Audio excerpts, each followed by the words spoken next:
irmãos receberam hoje à noite várias coisas. Primeiramente, o Senhor deu a palavra, um livreto sobre a história de como a palavra de Deus chegou para nós. Muitos que eu vou estar falando hoje encontra-se nesse livrinho.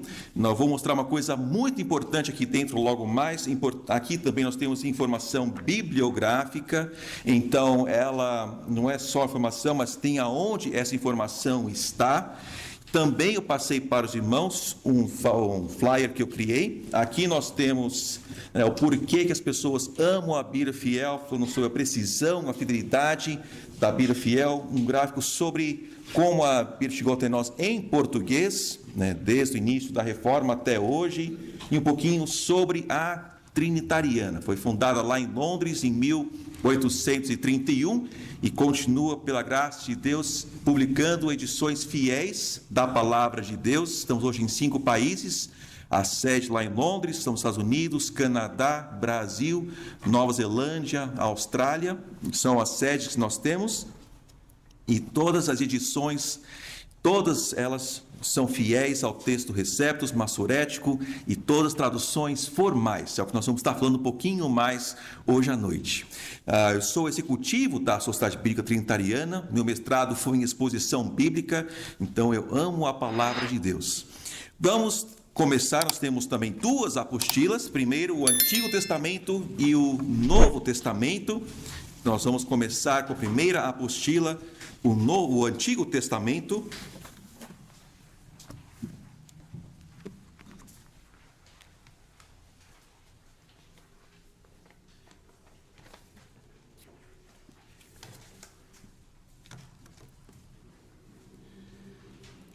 Vamos dar um panorama. Vocês têm uma caneta também, vocês podem fazer anotações. É um panorama sobre a palavra de Deus, como ela chegou até nós. Se nós pegarmos em Gênesis 5 e começarmos a pegar a idade das pessoas que nasceram, tiveram filhos e tal, faz esse exercício. Já fiz esse exercício, é muito interessante. Nos nossos dias, o nosso continente, a Europa, das Américas para cá, nós nos questionamos, os teólogos acadêmicos, da nossa origem, de onde que viemos, estão mandando satélites, estão gastando bilhões de dólares para tentar identificar de onde que nós verdadeiramente viemos. Os cientistas, sabem que não foi o Big Bang, sabem que isso, eu já li artigos científicos recentes, esse ano, artigos científicos falando que realmente não, eles sabem que não é o Big Bang, mas eles não têm resposta para isso, estão tentando descobrir, mas quando nós chegamos à palavra de Deus, nós vemos claramente que nós fomos criados. O nosso Deus, Ele é eterno, Ele é todo-poderoso. Ele tem os 2 pré-requisitos para ser o Criador. Eternidade. Eternidade para nós é difícil de entendermos, é difícil de captarmos, de aceitarmos, na verdade. Mas nosso Deus é eterno. Não somente Ele é eterno, Ele é todo-poderoso. Então, enquanto o mundo ainda se questiona de onde nós viemos, na Bíblia claramente encontramos Deus dizendo que Ele nos criou. Ok? Quando nós pegamos aqui em Gênesis 5, nessas idades, você vai fazendo a genealogia, você chega que o mundo teve o seu dilúvio por volta de 1.600 anos depois da criação é que veio o dilúvio sobre a terra. E se você continuar a fazer a matemática, você vai ver que Abraão, então, veio cerca de 400 anos depois do dilúvio, ou 2.000 anos depois da criação, é quando nós chegamos a Abraão. De Abraão até Gênesis sendo escrito, são mais 500 anos, mais ou menos.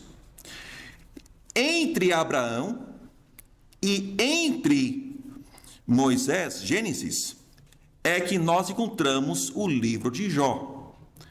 Jó é o primeiro livro da Bíblia a ser escrito. Pastor, por que é que você fala isso? Jó teve os seus amigos que vieram até ele. Ele teve 3 consoladores, né? Que vieram acusá-lo, vieram realmente a falar que ele tinha algum pecado em sua vida e tal e tal. Mas vemos que um desses amigos era Elifaz o temanita. Olha como é interessante em Gênesis 36, para começarmos aqui. Pode notar, isso não está no seu estudo, é só uma introdução para entrarmos no estudo. Nós temos aqui em Gênesis 36, nós encontramos Elifaz. Quem era Elifaz? Elifaz era filho de Esaú. Gênesis 36, versos 10 e 11.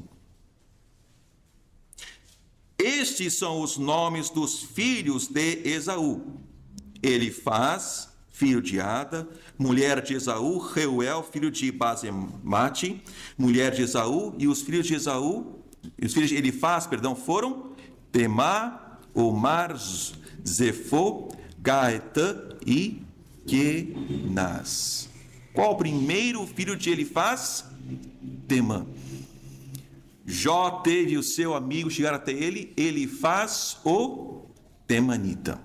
Então nós vemos que Jó então foi escrito entre Abraão e Gênesis. É quando nós temos Jó, o primeiro livro da Bíblia a ser escrito. Então qual foi a Bíblia que Abraão leu? Ele não leu, ele viveu.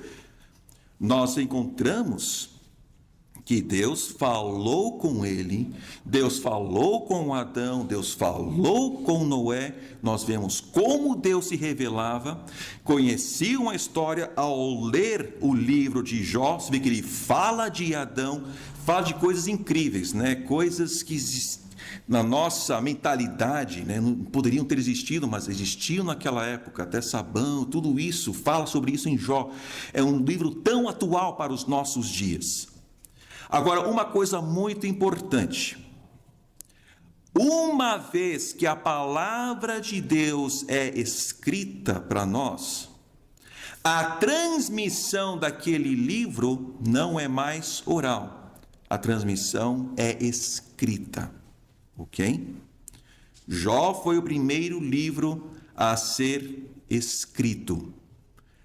Depois de Jó, uns 250 anos depois, o que é que nós vemos? Moisés nos dando os primeiros 5 livros da Bíblia. Os primeiros 5 livros da lei, a Torá. Moisés nos deu estes livros. E nós vemos então ele escrevendo esses livros. Depois nós vemos, vindo depois dele, Josué. Nós vemos, passado alguns anos, você tem os reis, provavelmente quem escreveram, antes disso, juízes, provavelmente quem escreveu muitos disso foi Samuel. Nós vemos então provérbios, nós vemos salmos sendo escritos. Ao ler provérbios, você vai ver muitas citações de Jó, porque é a Bíblia que o rei Salomão tinha para ler. Ele tinha a lei, os 5 livros, ele tinha aquilo que Josué, provavelmente, e tinha alguns livros que Samuel escreveu, Ruth, por exemplo, da sua avó. Mas ao ler provérbios, você vai ver citações de Jó. E Deus vai acrescentando a sua palavra. Mas a transmissão é escrita. E agora entramos em nossa apostila. Então, a história de como foi escrita. A maior parte foi escrita em hebraico, a língua pré-Babel. Antes da Torre de Babel, havia apenas uma língua na terra. E essa língua, provavelmente, foi o hebraico. Porque o hebraico, você pega os nomes dos animais, é descritivo. E você vê que Adão deu os nomes aos animais de acordo com a sua descrição. É uma língua de somente consoantes. A princípio, ela não tinha espaços, evidências, os nomes e características dos animais, os nomes próprios têm significados importantes. Os nomes antigos das nações parecem vir do hebraico. algumas poucas partes foram escritas em aramaico. Se você começa a ler jornal, começa a ler noticiário, falam sobre o aramaico e etc e tal, e fazem um grande auê sobre o aramaico. Espera aí, gente, calma aí. O aramaico também é uma língua incógnita, muito próximo do hebraico, foi a língua oficial do Império Persa. Agora, aqui no ponto 3, bem interessante para os irmãos. Ele substituiu o hebraico no tempo do cativeiro, mas tem apenas em 3 livros um pouquinho de aramaico. O que é que está em aramaico? Esdras, capítulo 4, verso 8, até o capítulo 6, verso 18, capítulo 7, verso 12 ao 26, Jeremias, um único versículo, e em Daniel 2:4 até o 7:28. Isso é que foi escrito em aramaico. Então, um grande auê por 3 passagens. Então, não precisa se preocupar sobre o aramaico, são só essas passagens que foram escritas em aramaico, o restante foi tudo escrito em hebraico. Agora, o material que foi escrito. Aqui eu trouxe 2 exemplos. Nós temos o junco e o papiro, que é o papyrus, né? E também as peles. Vamos lá. Esse é o junco, isso aqui veio lá do Egito mesmo. Junco é basicamente uma grama enorme, né? E usavam, entrelaçavam, né, para fazer as primeiras folhas. Então esse é um exemplo do papiro, vou deixar aqui na frente, vocês podem ver depois. Aqui algo que foi escrito em papiros, mas você vê a fragilidade desse material. Então esse aqui sobreviveu lá no Egito, onde é mais seco, mas não dura muito tempo. E o outro são peles de animais. Esse é um exemplo, esse aqui tem mais de 100 anos, veio de uma sinagoga, escrito à mão. Aqui um exemplo também de algo que até hoje é feito, uma pele de animal limpo, um couro, muito bem preparado, tem mais de 100 anos esse material aqui. Vou deixar aqui na frente também para os irmãos verem. Depois, então esse material que foi usado para escrever, então, a palavra de Deus. Ponto 2, os originais dos manuscritos foram cuidadosamente preservados. Vamos abrir em Deuteronômio 31, 25 a 26. Nós não vamos ler todas as passagens aqui, os irmãos podem ler em casa, mas algumas passagens nós vamos estar olhando juntos. Deuteronômio 31, 25 a 26.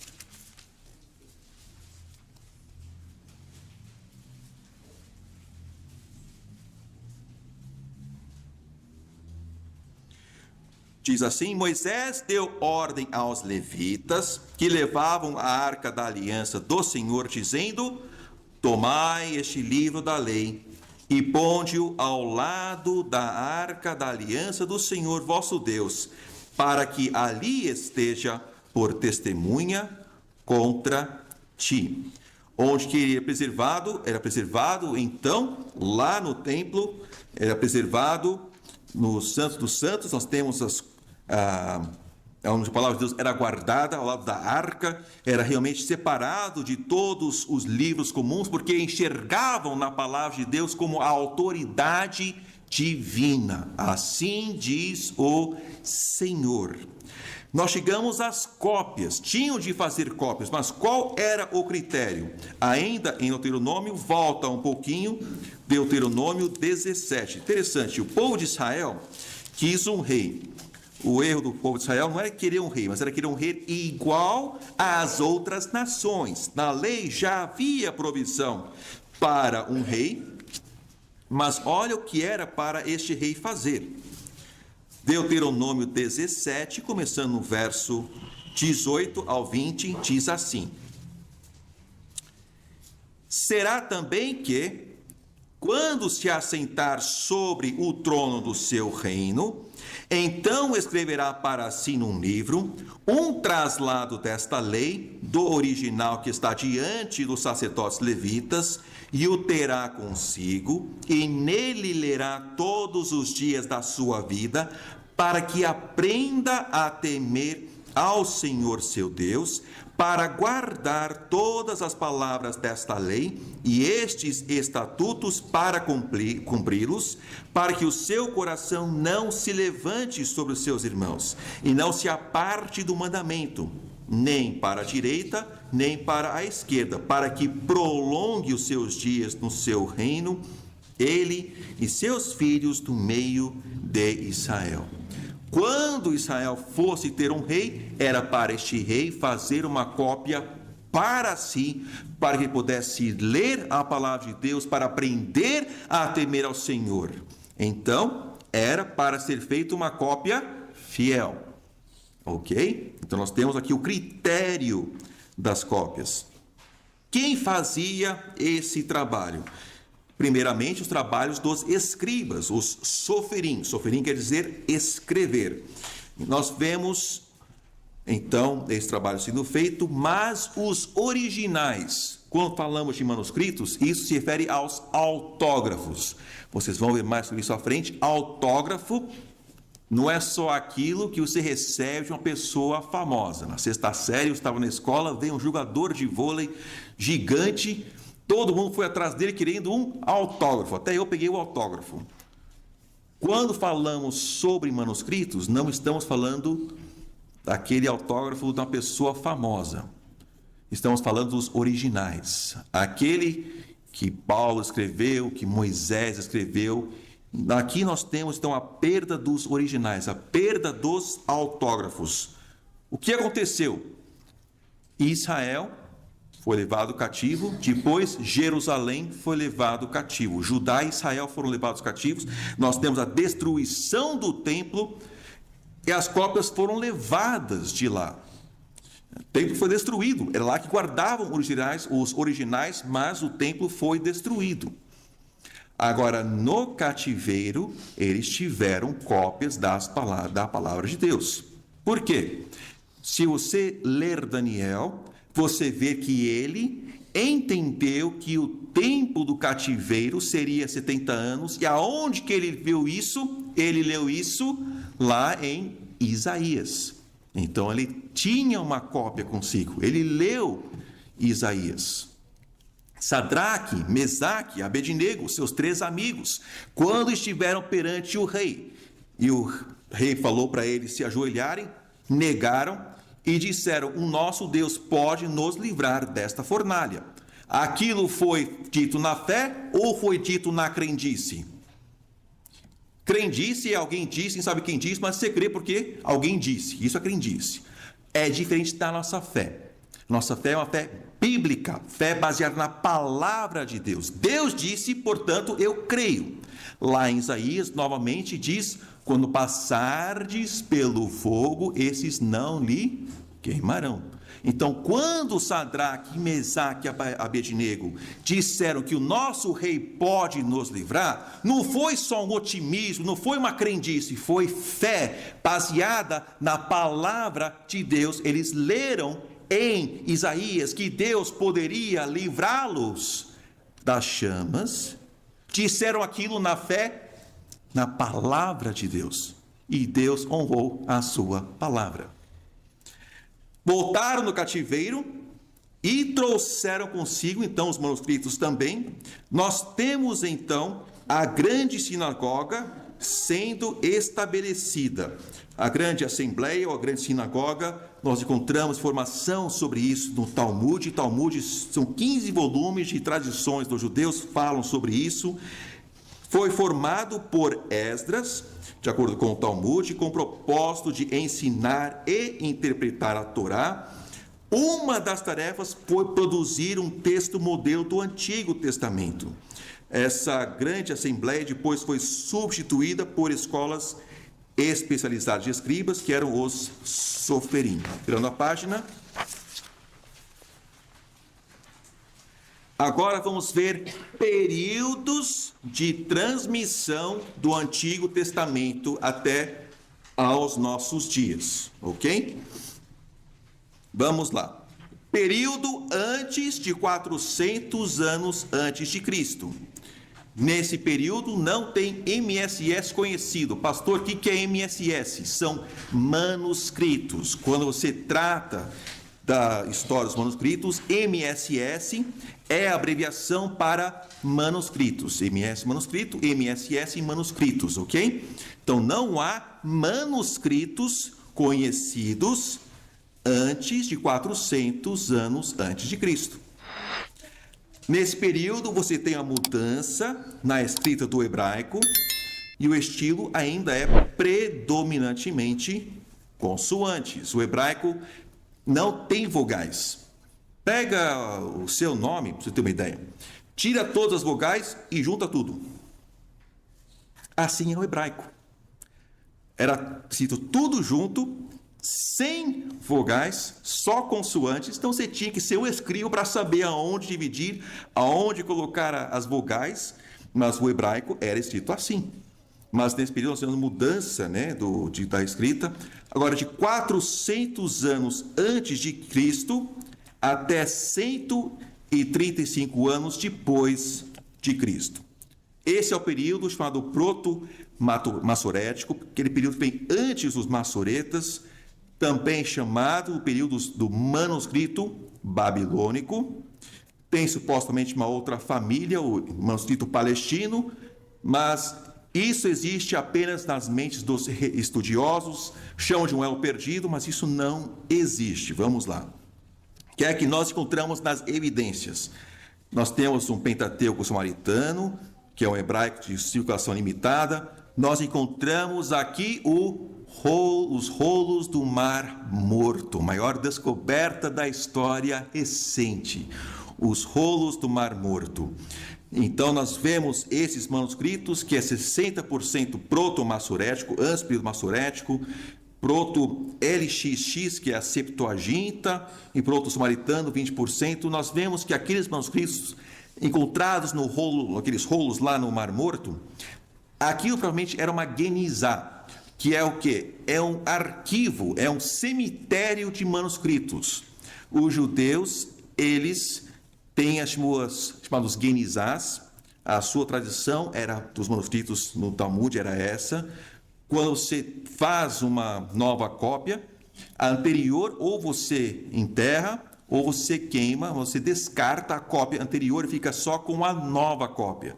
Essas cópias também eram colocadas em jarros, eram colocados em lugares como para arquivar. Então, aqui, lá nesses arquivos, eram manuscritos que foram guardados num arquivo, como se fosse um cemitério de rolos. Nós encontramos também uma suposta recensão, que é uma revisão, que é um manuscrito egípcio, Vorlage, então, a gente vê a tradução da Septuaginta. Encontramos nesse período também a Septuaginta, que é uma tradução do grego, do Antigo Novo Testamento, foi feito por volta de 200 anos antes de Cristo, foi popular entre os judeus de Alexandria, era a Bíblia de muitos em Jerusalém na época de Cristo. Se você olhar o Novo Testamento em grego, parece que algumas passagens são citações do Septuaginta. Agora, se você traduzir as passagens de volta, você vê que eles batem com o hebraico.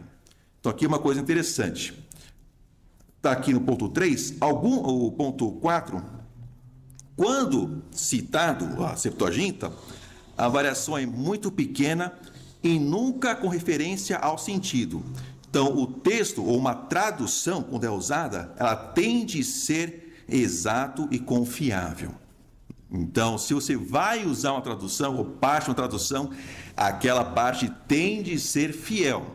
E essas partes que parecem ser citações de Septuaginta, quando se traduz para o hebraico, você vê que bate. Então, aquelas passagens bateram, ok? Então, se for usar, tem que ser fiel. Se não for fiel, não use. Ok? Isso é muito importante para nós. Resumo, o modelo antigo, temos 3 famílias e 4 textos, e isso não é verdade, não bate com a evidência. No novo modelo, nós temos um texto, geralmente recebido, o massorético, com vários ramos, isso cabe na evidência. Em resumo, nós temos um texto, e daquele texto você tem variantes, ok? Vamos falar mais sobre variantes no Novo Testamento, mas nós vamos ver então que você tem um texto e você tem variantes daquele texto. Faz mais sentido ainda no Novo Testamento, logo vamos falar sobre isso. Agora, entrando no período talmúdico, só uma coisinha.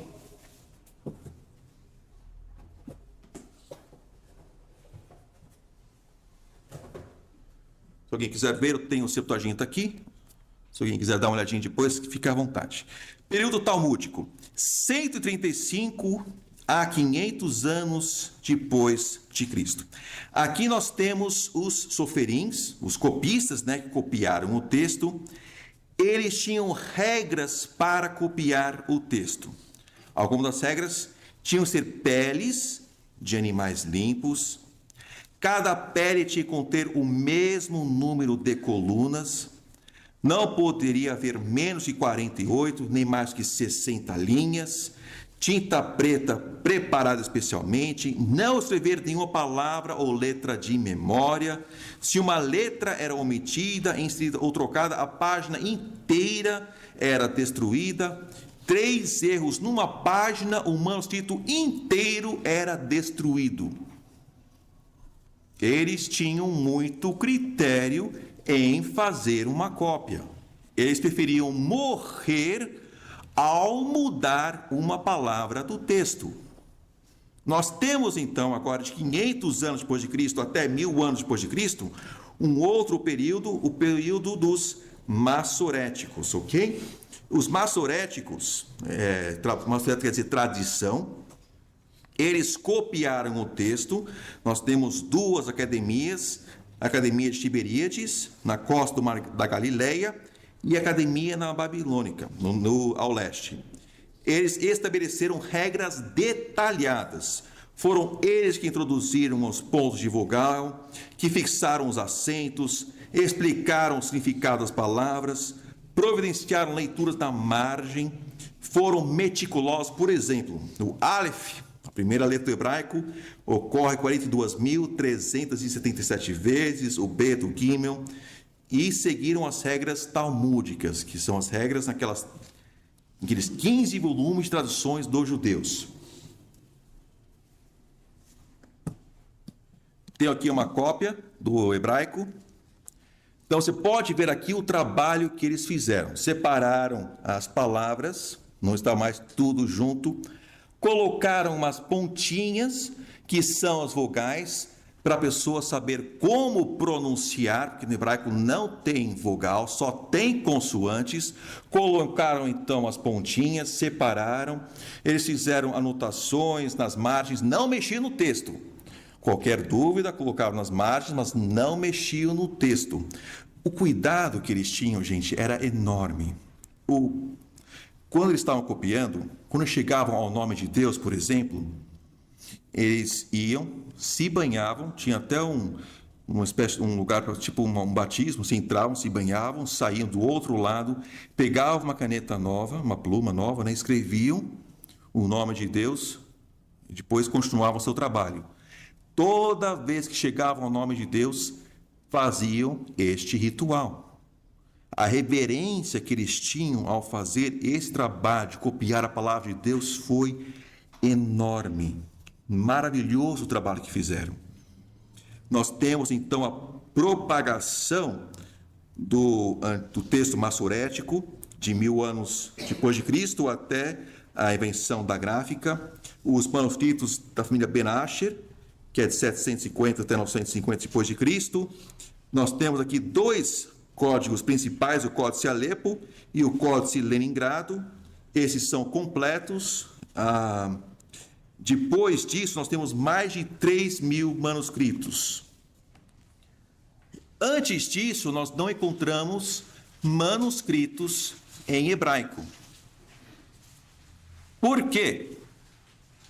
Por causa da tradição que eles tinham de pegar a cópia, enterrá-la ou queimá-la e ficar apenas com a cópia que foi feito daquela cópia. Então, antes de ano 1000, depois de Cristo, você não vai encontrar manuscritos, a não ser esses 2 principais aqui. Você vai encontrá-los aonde? Lá no rolo do Mar Morto, 1000 anos antes. O hebraico é uma língua completamente diferente de todas as outras. Quem já leu Lusíadas de Camões? Quem entendeu o que leu quando você leu Lusíadas de Camões? Eu estava no segundo ano do colegial, quando eu li os Lusíadas de Camões, eu li os Lusíadas em uma tarde só. O que eu entendi? Buinhunfas, nada. Por quê? O português muda. O inglês também muda. Todas as línguas mudam. Eu tive o privilégio de traduzir para o Dr. Raymond Edge. Ele esteve aqui em São Paulo. E ele viveu 8 anos em Israel. E ele estudou o rolo dos rolos do Mar Morto. Ele estudou, na verdade, a passagem que ele estudou foi Isaías 53. Ele pegou um facsímile de Isaías 53, uma cópia, e levou para o seu vizinho. O vizinho dele leu um manuscrito de mais de 2.000 anos atrás, leu, entendeu e chorou. Por quê?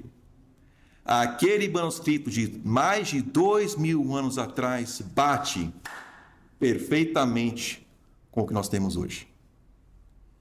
O trabalho que os judeus tiveram em copiar a palavra de Deus, em transmitir a palavra de Deus, é realmente fenomenal. Não tem nada que se compara ao trabalho que eles fizeram. Você tem 1.000 anos sem manuscritos, e você compara então com de 1.000 anos antes e bate perfeitamente, porque eles seguiram essas regras. Eles tiveram esse cuidado, esse zelo pela palavra. Preferiam morrer do que mexer do texto bíblico. Então nós vemos esse cuidado na palavra de Deus que os judeus tiveram. E podemos segurar com toda a convicção de assim diz o Senhor, por causa do cuidado que tiveram em transmitir a palavra de Deus para nós. Então nós vemos aqui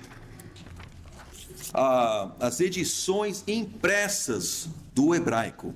Interessante, tem um livro que está sendo preparado nesse momento, não está impresso ainda, está na sua parte de pré-impressão, mas contando a história logo antes da impressão, como os judeus ibéricos tiveram uma influência enorme na reforma, porque eles tinham esses manuscritos. E então os judeus ibéricos, com as suas cópias do hebraico, que supriram para a gráfica, e eles então imprimiram esse texto que veio dos judeus ibéricos e a base de todas as pilhas da reforma. Uma coisa, logo vai ter impresso, se Deus quiser, mas contando essa história de como os judeus ibéricos tiveram uma grande influência na reforma com os manuscritos.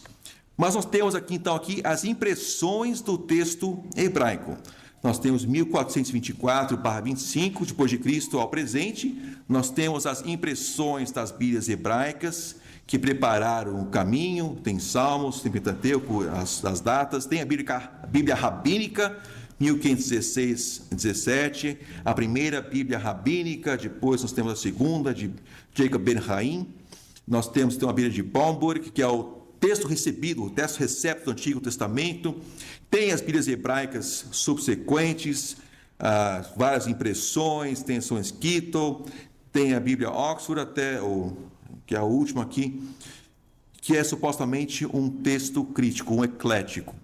O que eles estão tentando fazer hoje? É tão preciso, é tão maravilhoso o trabalho que foi feito, eles estão tentando criar um novo Testamento hebraico. Mas como? Traduzindo de volta. Isso não é acadêmico, gente. Estão pegando, por exemplo, a Septuaginta, tentando traduzir de volta a Septuaginta, tentando criar algum texto antigo, mas isso não tem peso. Então, estão tentando criar uma coisa, mas a evidência é gritante. Que Deus deu e preservou a sua palavra. O trabalho que os judeus tiveram foi fenomenal. Para os judeus só falta uma coisa. Aquilo que faltou ao apóstolo Paulo. Paulo fez tudo o que ele fez. Ele fez tudo aquilo no quê? Ele diz na perseguição da igreja, tudo que ele fez na incredulidade. A única coisa que nos difere é que nós cremos nos profetas, nós cremos no que eles falam do Senhor Jesus Cristo. pois nós o aceitamos como o Messias. E todo o Antigo Testamento aponta para o Senhor Jesus Cristo. Quando eu já ouvi testemunhos de judeus, ao ler Isaías 53, reconhecer que está falando do Senhor Jesus e se converterem ao ler, porque creram na palavra.